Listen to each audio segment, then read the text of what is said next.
South Africa, India win. কি বলবো ভাই, ইন্ডিয়ার জন্য সবচেয়ে ভালো কাজ করলো এই সাউথ আফ্রিকা। 9 উইকেট 23 রানে বিশাল বড় একটা জয়লাভ করলো এবং সেমিফাইনালের রাস্তাটা খুলে গেল ভারতের জন্য।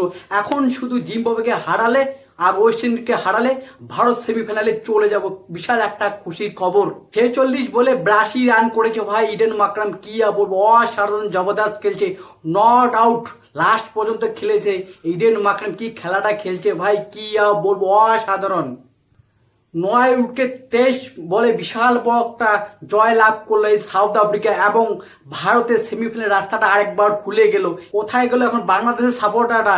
বাংলাদেশ বলছে না যে ভারত নাকি সেমিফাইনালে যাইতে পারবে না এবং মোহাম্মদ আমির বলেছে ভারত সেমিফাইনালে যাবে না কোনো মতোই। তো আজকে ফাইনালি দরজাটা খুলে গেল ভারতের আরেকবার। কি বলবো, এখন শুধু জিম্বাবুয়েকে হারালে আর ওয়েস্ট ইন্ডিজকে হারালে ভারত সেমিফাইনালে চলে যাবে। সাউথ আফ্রিকা আর ইন্ডিয়া সেমিফাইনালে চলে যাবে কনফার্ম।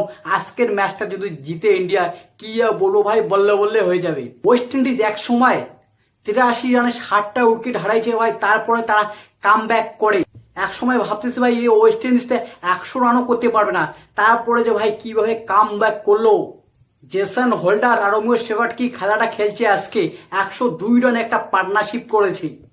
31 বলে 49 রান করেছে এই জেসন হোল্ডার এবং শেফার্ড 37 বলে 82 রান করেছে এবং 8 উইকেটে 176 রান করে 8 উইকেটে। এবং সাউথ আফ্রিকা এই রানটা চেস করে 177 রান মাত্র 16 ওভার 1 বলে। কি আর বলবো ভাই, ভারতের জন্য খুব ভালো কাজ করেছে এই সাউথ আফ্রিকা।